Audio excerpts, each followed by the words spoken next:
पराग ने राजा पर हाथ उठाने की कोशिश की और इसी के साथ घर में एक ऐसा तूफान खड़ा हो गया जिसकी किसी ने कल्पना भी नहीं की थी। राजा ने इस बार घरवालों पर खुलकर इल्जाम लगाया और साफ साफ कह दिया कि वह अब उनसे दूर रहना चाहता है। जी हाँ दोस्तों, टेलीविजन का पॉपुलर शो अनुपमा इन दिनों इतने भारी ड्रामे से गुजर रहा है कि दर्शक अपनी सीट से हिल भी नहीं पा रहे। हर सीन में एक नया मोड़, हर किरदार के पीछे छुपा एक नया सच, सब कुछ धीरे धीरे सामने आ रहा है। अब तक आपने देखा कि गौतम कोई नई चाल चल रहा है और घर में लगातार बवाल मचा हुआ है। हर कोई किसी न किसी टेंशन में है, लेकिन इसके बीच सबसे बड़ा विस्फोट तब होता है जब राजा अचानक घर लौटता है। घर वालों ने उसे इस हालत में देखने की उम्मीद नहीं की थी। जैसे ही राजा अंदर आता है, उसके पापा और मम्मी उससे सवालों की बारिश कर देते हैं। कहाँ था तू? पैसे कहाँ उड़ा रहा है? ये हालत कैसे हो गई तेरी? लेकिन इस बार राजा चुप रहने वालों में से नहीं था। वह बदला हुआ था, टूटा हुआ था और अंदर से इतना भर चुका था कि अब और सहने की ताकत नहीं बची थी। राजा दर्द, गुस्से और लाचारी से भरी आवाज में कहता है कि हाँ, वह नशा कर रहा है, वह पैसे उड़ा रहा है, क्योंकि उसके पास न उसकी बीवी है और न कोई काम।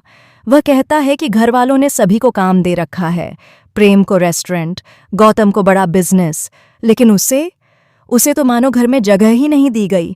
उनके लिए वह बस एक बोझ बन गया है। राजा कहता है, आपने सबको संभाला, सबको ऊपर उठाया, लेकिन मेरे लिए आपने क्या किया? मैं करूं तो क्या करूं? किस राह पर चलूं?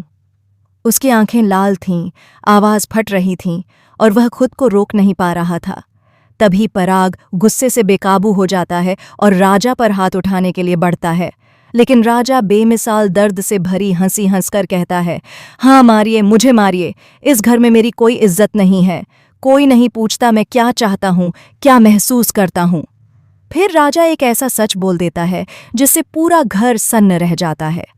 वह कहता है, आपने ही मेरी शादी जबरदस्ती तोड़वाई, आपने ही मुझे अकेला कर दिया। यह सुनकर माहौल एकदम भारी हो जाता है। हर कोई एक दूसरे का चेहरा देखने लगता है, क्योंकि यह आरोप घर की इज्जत, रिश्तों और भरोसे पर सीधा वार था। पराग, जो पहले गुस्से से काबू खो चुका था, राजा की बातें सुनकर एकदम शांत हो जाता है और बिना कुछ कहे वहां से चला जाता है। लेकिन राजा की आंखों में अब भी दर्द, नाराजगी और न खत्म होने वाला अकेलापन साफ दिख रहा था। अब देखने वाली बात यह होगी कि राजा आगे क्या फैसला लेता है। क्या वह सच में परी को वापस लाने की जिद करेगा? क्या वह उसके बिना अपनी जिंदगी की कल्पना भी कर पाएगा?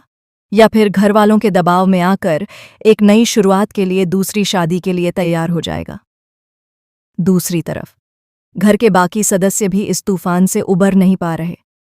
हर किसी के मन में एक ही सवाल है, क्या राजा का दर्द सच में वैसा ही है जैसा उसने बताया, या इसके पीछे कोई और बड़ी वजह छुपी है जिसे अभी तक कोई नहीं जानता? आगे की कहानी में और भी बड़े ट्विस्ट देखने को मिलेंगे। इसी तरह की ताज़ा खबरों और अपडेट्स के लिए देखते रहिए प्रेस न्यूज़ टीवी और हमारे चैनल को लाइक, शेयर और सब्सक्राइब करना बिल्कुल ना